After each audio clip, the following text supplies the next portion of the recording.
Hello everyone, मी रुचिता आणि welcome to the लग्न series episode 1. So आज मी तुम्हाला ही जॉर्जेटची बॉर्डर साडी जी आहे ती आज इथे स्टाईल करून दाखवणार आहे. ब्लाऊज याचा थोडा जास्त हेवी वर्क असल्यामुळे साडी जी आहे ही अशा प्रकारच्या बॉर्डरमध्ये येते आणि बेबीसोबत ट्रॅव्हल करायचं आहे किंवा बेबीसोबत लग्नाला जायचं आहे. सो साडी जी आहे ही मला सिम्पलच ठेवायची होती. इथे मी बेसिक मेकअप करून घेते. साडीची थोडी गोल्डश टोनमध्ये असल्यामुळे मेकअप जो आहे हा खूप लाईट ठेवणार आहे. जस्ट थोडंसं ब्लश अप्लाय केलं, थोडीशी लिपस्टिक लावली, बेस मेकअप ऑलरेडी केलेला आहे, लायनर सेट केलं आणि त्याच्यानंतर लायनर कॅमेरासमोर न लावता मी तो आरशासमोर लावून प्रेफर केलं आणि इथे साडी नेसून आलेली आहे. सो अशा प्रकारे एकदम गळ्याला न चिकटता पदर जो आहे हा थोडासा खाली घेऊन पिनअप करायचा.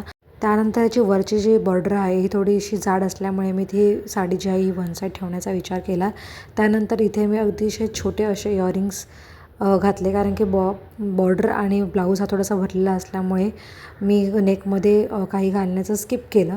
त्याच्यानंतर इथे मी माझे जे केस आहे हे ओपन न ठेवता विचार केला आपण एक बनच घालूया, जेणेकरून जास्त घामही येणार नाही आणि माझ्या साडीचा जो लुक आहे ब्लाऊजचा तोही खराब होणार नाही. सो सिम्पली सगळे केस एकत्र घेऊन राऊंड करून एक साधा असा बन मी बनवून घेतला. त्याच्यानंतर इथे मी मिशोवरून हे असे काही हेअर ॲक्सेसरीज मी मागवले होते, ते मी सिम्पली इथे अटॅच्ड केले आणि तुम्ही बघू शकता अतिशय सिम्पल वेने सिम्पल येट एलिगंट असा हा लुक दिसत होता.